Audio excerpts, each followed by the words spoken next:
कि CAA कानून को आप सिर्फ CAA के तौर पर नहीं देख सकते। CAA के कानून को आपको NPR और NRC से जोड़कर देखना पड़ेगा। अब ये बीजेपी और संघ परिवार के लोग बोलेंगे, तुम क्या नहीं चाहते पाकिस्तान, अफगानिस्तान, बांग्लादेश के हिंदू, सिख, ईसाई, ये बौद्ध मजहब के लोग भारत को आ जाएं, ये उनको शहरियत ना मिले? मैं कभी खिलाफ नहीं था। अरे जब हमने टू नेशन थियरी को रिजेक्ट किया, मुस्तरद किया, हम क्यों उसकी मुखालिफत करेंगे? कोई अगर हमारा हिंदू भाई पाकिस्तान, बांग्लादेश, अफगानिस्तान से सिख आ जाए, क्या CAA कानून से पहले उनको सिटीजनशिप देने का कानून नहीं था? था, बिल्कुल दीजिए आप। मगर हमारा एतराज यह है कि मजहब की बुनियाद पर नहीं कानून बनाया जा सकता। लोग बार बार मुझसे कहते हैं, तुम क्या बोल रहे हो, तुम्हारी शरीयत तो नहीं लेंगे नसरुद्दीन।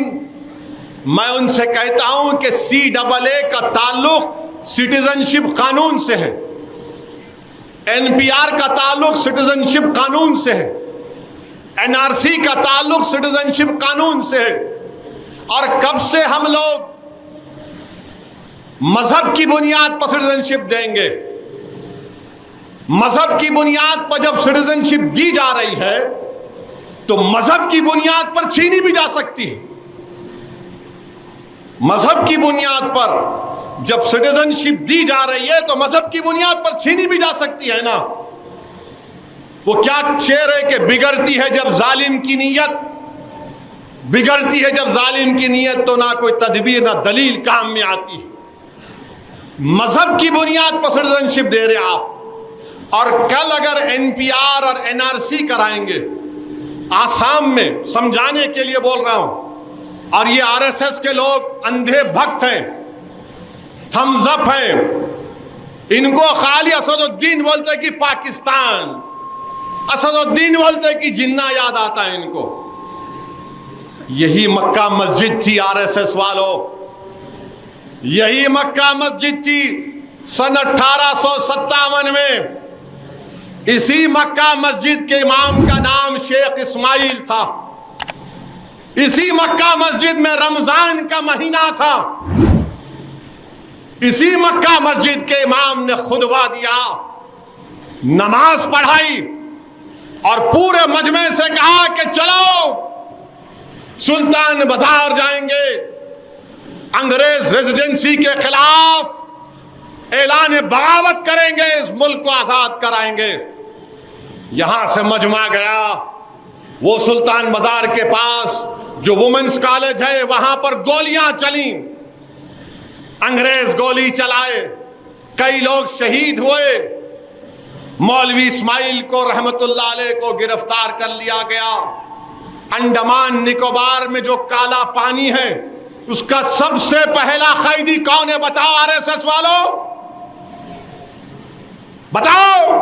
नहीं बोलेंगे। उसका सबसे पहले कैदी का नाम मौलवी इस्माइल है, हैदराबाद के थे। और ये हमको देख के बोलते हैं यूं फुलाएंगे। तो बता ये रहा था कि NPR और NRC, आसाम में सुप्रीम कोर्ट ने कहा NRC कराओ, 1600 करोड़ रुपये खर्च किए करके सुप्रीम कोर्ट के मातहत NRC हुआ। आसाम में 19 लाख लोग के नाम नहीं आए। कितने? 19 लाख, जिसमें से 10 से 12 लाख हमारे हिंदू भाई हैं, 1.5 लाख मुसलमान हैं। अब जब CAA आ गया तो क्या होगा मालूम आपको? ये मैं नहीं बोल रहा हूं, आसाम के चीफ मिनिस्टर बोल रहे हैं, जो आलाजाद के हेमंतु शर्मा नाम है, बेसु शर्मा, वो कह रहे हैं कि हम CAA से उन 12 लाख हिंदू भाइयों को सिटीजनशिप दे देंगे। ये मैं नहीं बोल रहा हूं। अब वो 1.5 लाख मुसलमान क्या करना? वो 1 लाख 1.5 लाख मुसलमान क्या करना? उनको बोलेंगे आप 1962 में आए क्या? आप 1951 में आए क्या? कागज दिखाओ, दादा का बर्थ सर्टिफिकेट दिखाओ। माने वो 10-12 लाख हिंदू भाई बहनों को सिटीजनशिप मिल जाएंगी, आसाम के मुख्यमंत्री कह रहे हैं, बीजेपी के लोग कह रहे हैं। और वो 1.5 लाख मुसलमान फॉरेनर्स ट्रिब्यूनल में जाके केस लड़ो अपना। लोग बोलेंगे नहीं अभी कुछ नहीं हो रहा। मेरे भाई साहब, हर चीज अभी नहीं होती, हर चीज बाद में होती है।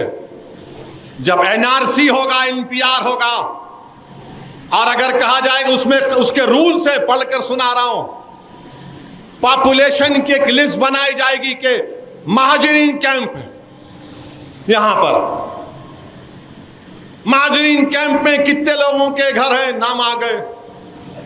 अब उसमें से किसी एक का नाम मैं जाकर बल्दिया के ऑफिस में लिस्ट लगाएंगे, देखो महाजरीन कैंप में इतने लोगों का नाम है।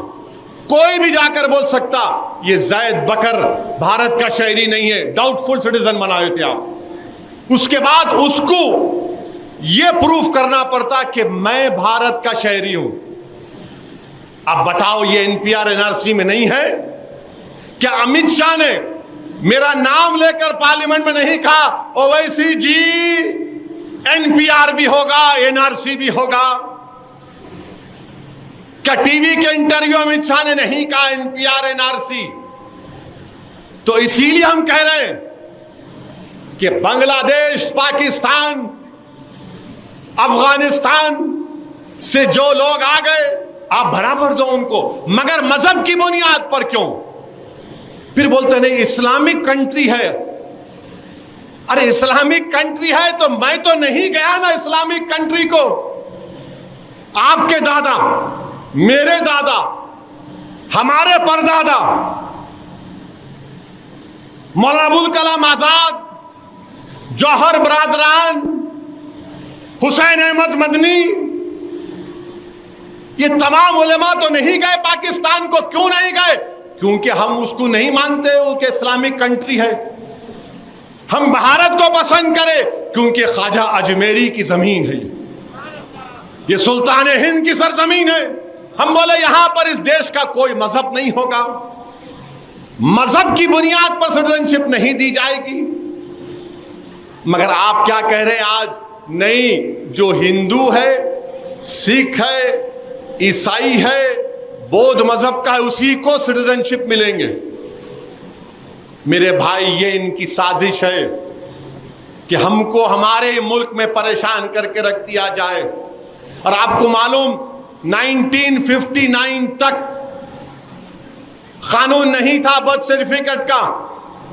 अगर मैं पूछूं कि तुम्हारे दादा और अब्बा की पैदाइश कब हुई, तो बोलेगा होंगी 59-60 में, जब कानून नहीं था।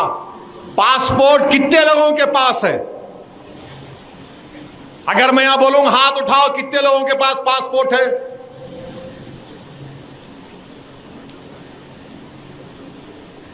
जरा कैमरा घुमाओ, इतने लोगों के पासपोर्ट है। तो ये प्रूफ जरूर है। जिनके पास नहीं है उन्हें क्या करना? गवर्नमेंट का डेटा यह बोलता है कि पासपोर्ट पूरे मुल्क में सिर्फ 5% लोगों के पास। 130 करोड़ का देश, सिर्फ 5% लोगों के पासपोर्ट है। आधार कार्ड किसके पास है? अब आप फर्क महसूस करो, पासपोर्ट में कम हाथ उठे, आधार कार्ड में पूरे उठ गए। उठे ना? आधार कार्ड जब घर को जाएंगे पलटा के देखो, उसमें लिखा हुआ है this is not proof of Indian citizenship, this is not proof of Indian citizenship. अब यही तो मैं बोल रहा हूं। और 1996 का एक हाँ वही है। अब आप बताओ फिर क्या बताएंगे? अब आप आके बोलेंगे नहीं, आप जो है अपने दादा का बर्थ सर्टिफिकेट लेकर आओ। कहां से लेके आऊंगा मैं? कहां से लेके आऊंगा बताओ? अभी 4 दिन पहले जुल्फिकार साहब गवाह हैं, पूना से एक बच्चा फोन किया मुझे, मेरे को यह बोला कि अरे कहाँ रहने वाले यार? हाँ, जलाल कुचे का रहने वाला हूं। वहां पे एक दवाखाना है, मेरी अम्मा मेरे को वहां पैदा करी। साहब अब ये CAA ला रहे लोग, मेरे को लिख के दे दो कि मैं यहां पैदा हुआ। अब आप बताओ क्या तमाशा होने वाला है? ये क्या करने जा रहे हैं? अभी तो अमित शाह बोल रहे नहीं नहीं, कोई मुसलमान की सिटीजनशिप नहीं ली जाएंगी। तो मोदी को, अमित शाह को खड़े होकर बोलना चाहिए कि कभी भी NPR NRC नहीं होगा देश में। बोलो बोलो, NPR NRC नहीं होगा। नहीं बोलेंगे, नहीं बोलेंगे। क्यों? क्योंकि इनके दिलों में यह प्लान है, NPR NRC कराना चाहते हैं।